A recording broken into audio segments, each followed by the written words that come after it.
Well, as you can see, we're up in the collector's attic again, playing with toys. Yes. And we're still kind of screwing around with these die-cast cars. They're fun. They were put out by the Franklin Mint and the Danbury Mint. Yes. Gee, quite some time ago, 20 years ago Oh, or really? something That long? like that. It's been a while, I forget. And they did them in very large scales, 1/8 scale and 1/6 scale. And the first two we looked at were in 1/8 scale. These are in 1/6 scale. Wow. And this one, this amazing little toy here, this is a Ford Quadricycle. Wow, look at that. It's so much like the one your dad built. It is very similar. This was the first car that Ford ever built. Yes. Was the Ford Quadricycle, kind of named after a bicycle. Right.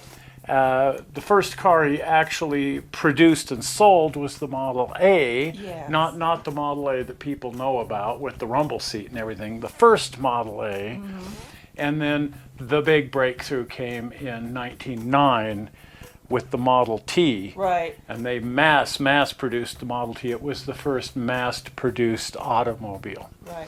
These were all handmade, one at a time, and Ford never really intended to sell this one, although he did. He sold it to someone for $200.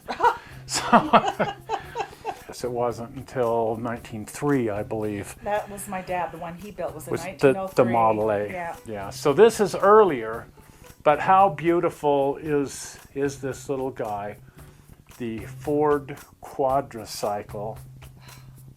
All just custom built in their garage, oddly enough, right where they ended up building the manufacturing plant a few years later to build Model Ts. Neat. And mass produce those.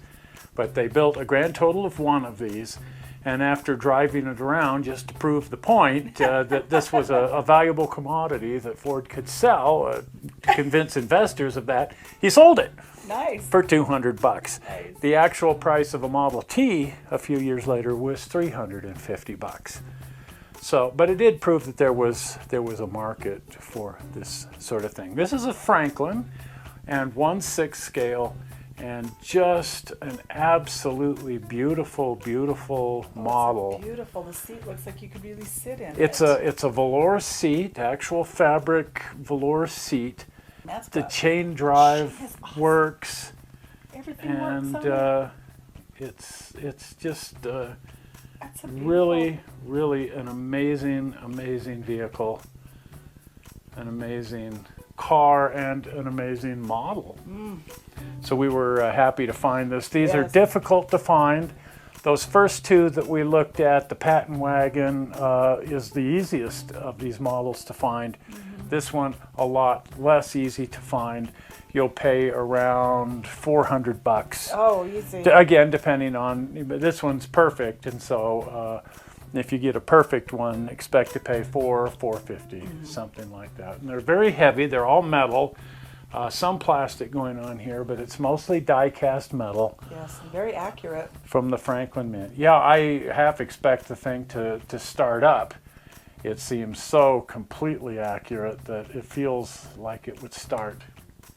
At any rate, if you if you haven't been over to the channel, do pop on over to the channel. And while you're over there, you want to subscribe. Now, the easy way to subscribe to the channel is to click on the infamous blue button. Yes. And the blue button, zoink, blue button says subscribe, takes you to the channel, makes you a subscriber, therefore makes you cool. And it gets you notified whenever we upload movies and that kind of thing. Well, we're not sure how you found this movie on the internet. We hope you didn't find it boring. And we will see you here again on Sunday with the Sunday Drive Show. We'll see you then. Bye. Bye-bye.